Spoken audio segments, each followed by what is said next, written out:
What's up? It's your boy Eat Right Guy, and I got some really exciting news. I know I haven't really been making videos lately, but the reason why is because starting today, I'm not only just a registered dietitian, but I'm also a certified personal trainer through the American College of Sports Medicine.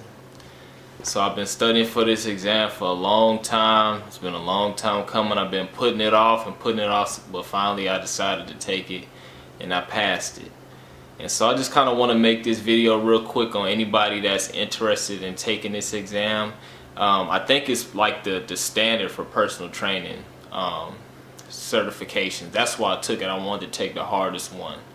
And so I'm gonna go through all the materials that I use to study for the exam, how I study for the exam, and some advice for anybody that wants to take it. So first of all, this is actually one of the cheapest certifications to get. It's the hardest one, but it's also one of the cheapest ones.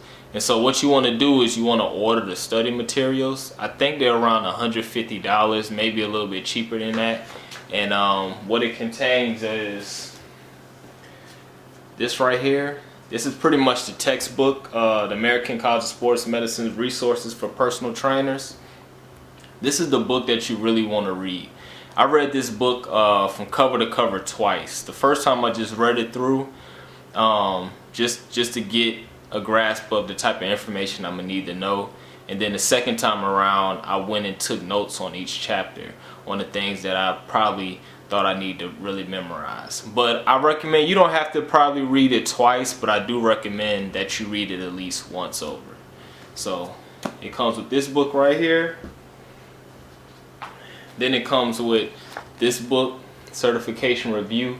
And what this contains is, it contains a few case studies as well as 100 practice questions with explanations. So I definitely recommend you reading through this and doing the practice test at the end a few times until you can memorize those questions, because I think a few of the questions were actually on the exam. And lastly,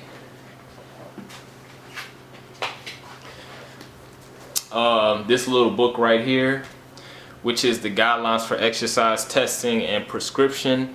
I didn't really read this book too much. It's kind of goes over a lot of the information that's found in the textbook. It kind of just explains it more. It's kind of bridges the gap between the textbook. In my opinion, you don't have to read this book. But if you do, I think the recommended chapters are like chapters 7 and 8. But I didn't really read this book. I skimmed through it and I was like, it's kind of the same stuff that I saw in the textbook. So I don't think you really need to read this book. You can if you want, but I don't think you need to read all the chapters on here. But most importantly, the biggest help for me when studying for this exam, not only from reading the textbook, but a lot of people actually go to workshops. They offer like 3-day workshops around the country, and it's like $300. I'm too cheap. I wasn't gonna do that, so I was like, I need to find another way of getting practice problems and extra help. Well, it's 2014, and I'm pretty sure everybody has a smartphone. So I watched a whole bunch of videos of people going over their review process for this exam. I never heard anybody say that they use an app to study for the exam. And I'm gonna go over 2 different apps, and I'm gonna leave the links in the bottom. These apps right here help me out so much. Each one of the apps offers like 400 different test questions, and on one of the apps I'm gonna show you, one of them I went over a lot. One of the apps I'm gonna show you, it goes through every chapter and it highlights the most important sections of the chapters, and it's pretty much questions from each chapter, and they have explanations. That was very helpful. But then there was another app that I downloaded that it pretty much was all mixed up. It was around 400 questions, and it wasn't split up into the different chapters, but it was kind of pretty much random. But I saw so many questions word for word that was on that app on the test, and I didn't even go through the whole app. I probably went through like 60 questions out of the 400, and I really wasn't focused on that app. I was focused on the one that was going through the chapters. So in my opinion, you need to download these 2 apps. They are the best study resources that you can get. I'm telling you, you do not have to go to that workshop to pass this test. And one of the apps was like $3, the other one is like $6. So let me see, I'm about to go on my phone just to see what the apps are called. The first one is called it's just called ACSM CPT. So I think that one was the $300 one, and the app looks like it's silver with a barbell in the middle of the app. And all you have to do is just go to the App Store and search American College Sports Medicine Certified Personal Training apps, and you'll get that one.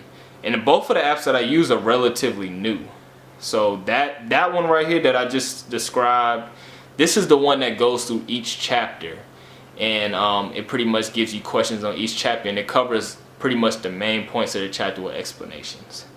But this one right here, it's called American College of Sports Medicine Certified Personal Trainer Prep, and it has like an orange background with a leaf, and I think this is the one that was like $6 and something. And it's made by Serta Mantra. This is the one that it has like harder questions, and it's kind of randomized, but I saw so many questions word for word that was from this app on the test. So my advice, if you're gonna take this test and you're gonna study for this test, make sure you read the textbook. Make sure you read the textbook over one time. And you can do that first app I was telling you about. You can go along with that. So, and then the other thing about that app, that first app, not only do they go through the chapters and have questions, they also give you the book number. So if you need further explanation on a question, it'll tell you the page number to go to, and so you can read more on it. You need to do on this book, do the practice questions. Make sure you know them really well. And also use those apps. And I know I'm kind of rambling on, but on the test, those are going to give you that's going to be the best study tools. But I think the 2 main things you really have to understand for the test, and the test you don't really want to memorize the stuff. Some of the stuff you need to actually know. And the things you really need to focus on are not really the anatomy, but how the body moves. So biomechanics. You need to know all 3 planes. You need to know like frontal plane. You do abduction, abduction, transverse plane. You do rotation. You need to know all those planes. You need to know the movements. You need to know different exercises, and like for instance, if they ask you on the concentric phase of a bench press, what are your elbows doing? Are they extended? Are they flexed? You need to know things like that. You need to know if you're walking up a hill, are your knees extended? Are they flexed? Are your hamstrings extended? Are they flexed? Those are the type of things you know. So you really need to focus on the body movements and the different planes.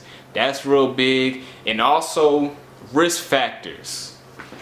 Let me see if I can find a page number, because I can't tell you how many questions I saw on here where they'll give you kind of like a case study of a patient, and they'll ask you how many risk factors does this patient have. And so let me see if I can find the page. Let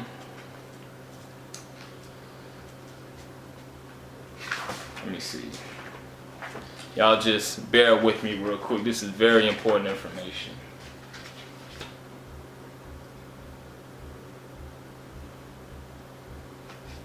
So page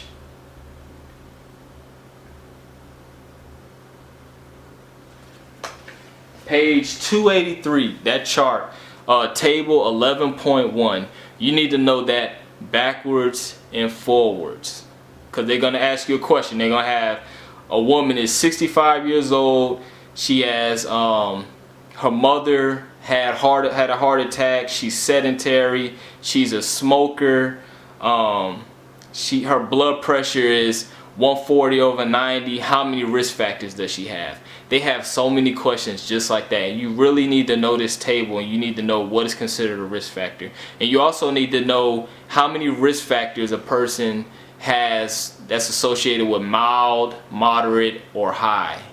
But yeah, definitely know this table on page 284 and know pretty much how the body moves, and I think you'll be alright.